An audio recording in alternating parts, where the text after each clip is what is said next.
primitive de x plus 4 sur 2x plus 3.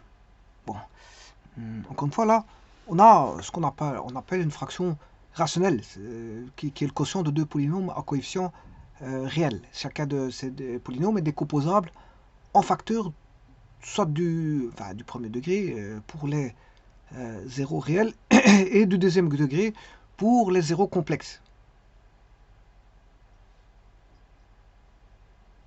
Alors ici, ce qu'on a, c'est qu'on a le degré du numérateur.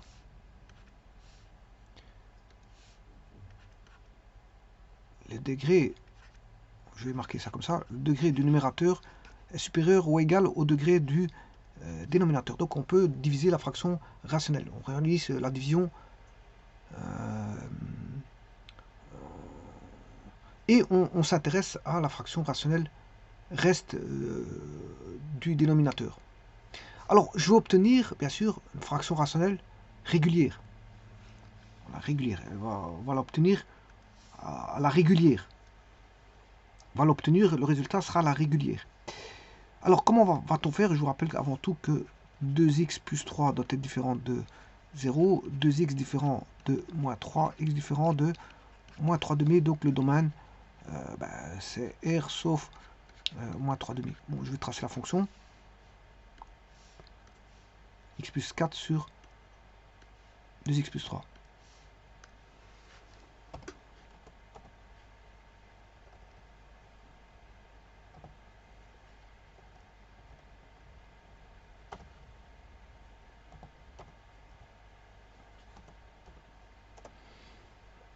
Et vous voyez que bon, on a x égale, les asymptotes sont...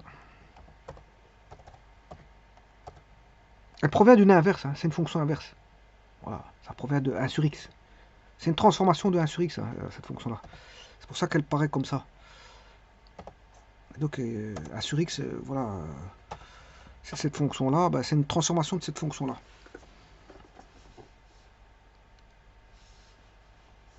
C'est des décalages voilà, qu'on fait, etc., etc. On pourrait l'étudier, je veux dire, en transformation, vous allez voir que je le ferai une fois. C'est des transformations de 1 sur x. Alors, on va faire une division par la potence, une division euclidienne polynomiale, pour obtenir la fraction dite régulière. Pour ça, il faut que j'aille chercher donc, le numérateur qui vaut x plus 4. X plus 4 et 2x plus 3. Voilà. Je m'excuse. Alors, il me faut moins x ici, parce que là on a plus x, il me faut 0x. C'est ça le but, c'est d'éliminer voilà, des coefficients polynomiaux au fur et à mesure, bien sûr.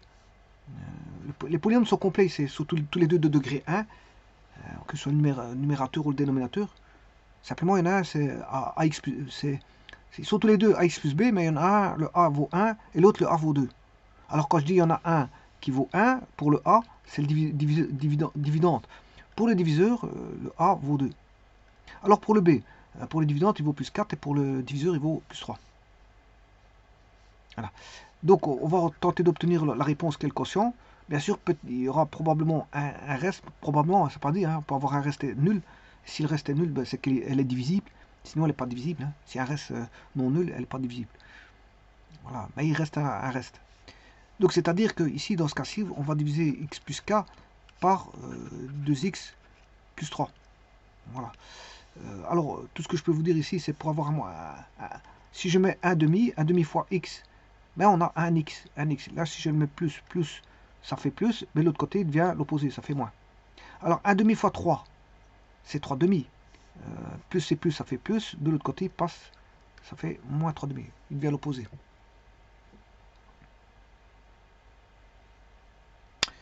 Alors, maintenant, si je fais 4 moins 3 demi, je mets en demi. 4, c'est 8 demi. 8 moins 3, ça fait 5 demi. Donc, j'écrirai que on a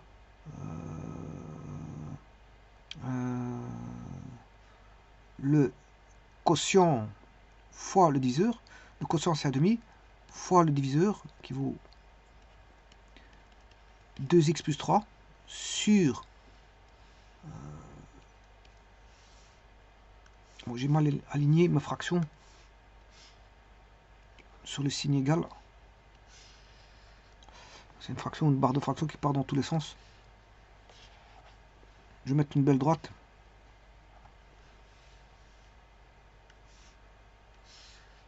Comme ceci. Et donc le signe égal, il est entre les deux fractions. Alors, 1 demi fois 2x plus 3, divisé par, bien sûr, 2x plus 3, plus le reste qui vaut 5 demi. Maintenant, si vous faites vous splittez la fraction, si vous faites, ici on a, je vais splitter comme ceci. Donc si j'ai fait un peu trop grand, la barre de fraction,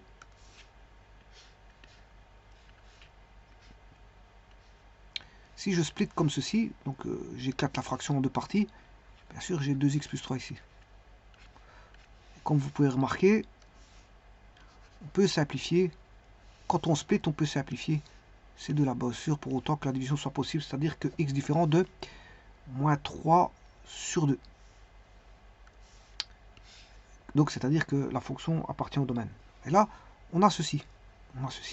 Il reste 1 demi plus 5 demi sur 2x plus 3. Alors, on va faire ça par GeoGebra.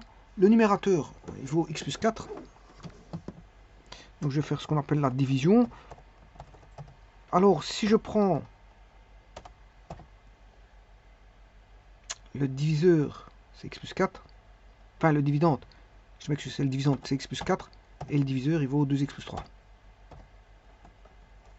Voilà, ça fait 1 demi et 2,5. Attention que ça, c'est pas complet, hein, parce que vous devez faire, il reste un reste. Donc, le reste, c'est 2,5 divisé par 2x plus 3. Parce qu'il y a un reste.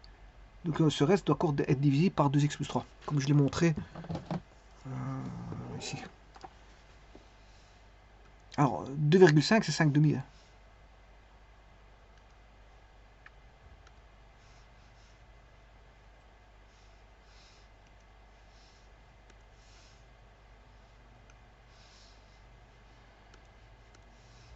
Donc, ce qui veut dire ici, si tout a été mis correctement,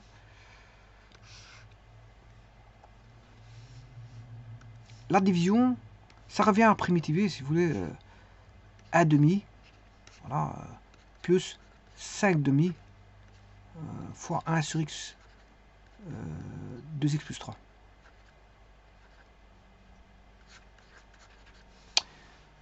Bon, et ça c'est simple, parce que ça revient à primitiver 1 demi dx, le 1 demi peut sortir du signe primitif,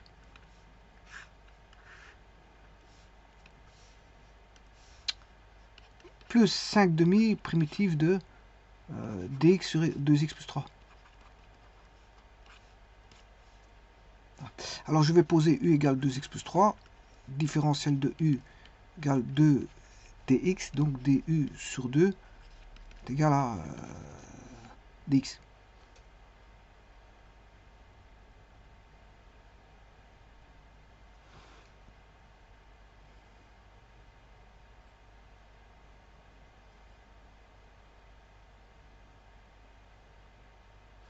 Voilà, donc ce qui veut dire que j'ai bien u égale 2x plus 3. Donc la primitive ici vaudra 5 demi 1 demi du sur u. Ce qui fait 5 quarts ln de u. Et u valant 2x plus 3.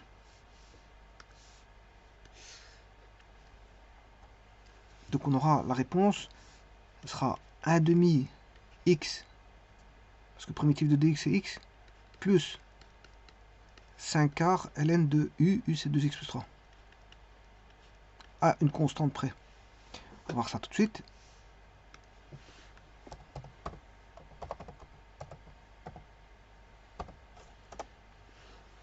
« 5 quarts de ln de 2x plus 3 plus 1 demi x. » C'est bon, à une constante près bien sûr, que voici.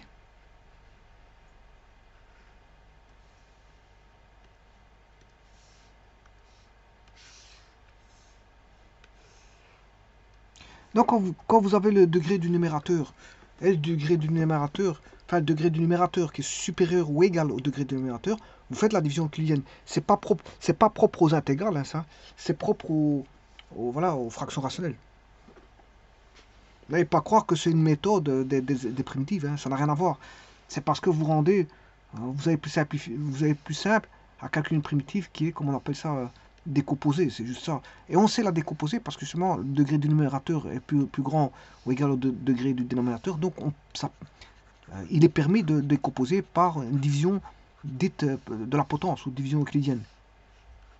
Et donc à partir de là, quand vous avez scindé vos fractions, vous n'avez plus que des fractions, on va dire, comme je l'ai dit, des fractions simples, des fractions, vous n'avez plus que des fractions régulières. Et ces fractions régulières, ben, il est facile de les primitiver. Il est plus facile de les primitiver que de primitiver, je veux dire, un tout. Avant la division, c'était un tout. Hein. Si je mets x plus 4 divisé par 2x plus 3, c'est un paquet, c'est un tout. Bon, il est difficile de primitiver ceci. Si vous ne faites pas la décortiquer en éléments, en désassemblant en éléments plus simples, c'est-à-dire en fractions simples. Fractions simples, c'est-à-dire fractions régulières. Vous avez des fractions beaucoup plus simples que celle-ci. Parce que ça, c'est une fraction beaucoup plus compliquée parce que elle n'a pas subi sa division. Il faut faire subir la division pour avoir une fraction simple. Et puis une fois qu'on a les fractions simples, ben, fractions régulières, dites régulières, ben, on sait les primitiver facilement parce qu'elles sont plus simples à primitiver. Donc n'allez pas croire que c'est on fait cette méthode-là pour les primitives. Non, on fait cette méthode-là pour rendre les fractions plus simples. Et comme bon, il est plus facile de primitiver une fraction plus simple, ben, on va appliquer cette technique-là quand le numérateur est supérieur ou égal au dénominateur, parce que sinon, c'est des autres techniques. Voilà, je vous remercie.